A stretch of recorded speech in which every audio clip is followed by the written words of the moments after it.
பட்டிமன்றம் போறேன்னா அந்த ஊர்ல என்ன ஃபேமஸா விக்குதோ அதை வாங்கிட்டு வீட்டுக்கு வந்துருவேன். திருநெல்வேலி பட்டிமன்றம் போனேன், கேள்விப்படுறேன். அல்வா ஃபேமஸ் வாங்கிட்டு வீட்டுக்கு வந்தேன். கொடுப்பாங்க அல்வா, எனக்கு தெரியும். இந்த 10 நாளைக்கு முன்னாடி எங்க அணி, நாங்க 2 பேரும் ஒரே அணி, பாண்டிச்சேரி பட்டிமன்றம் கௌதமி கூட்டுச்சு. உங்க அணி? ஆமா.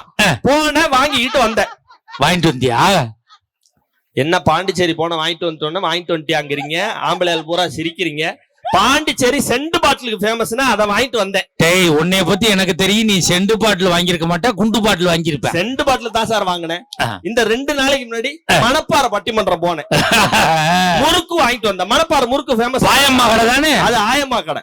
முறுக்க வாங்கி கொண்டாந்து என் பொண்டாட்டி கொடுத்தேன். இந்தாடி, டிவி பாக்குறதான் பாக்குறேன், மணப்பாறை முறுக்கு வாய்க்கு நல்லா எதமா இருக்கு, தின்னுகிட்டே பாருன்னு கொடுத்துட்டு ட்ரெஸ் சேஞ்ச் பண்ண நான் ரூம் போயிட்டேன் சார். இவன் மணப்பாறை முறுக்க தின்னுட்டு டிவியை பாத்துக்கிட்டே சொல்றாக்கா, மணப்பாறை முறுக்கு உன் முகர மாதிரியே இருக்கியா, ஒரே கசப்புன்னா. மணப்பாறை முறுக்கு டேஸ்டா இருக்கு.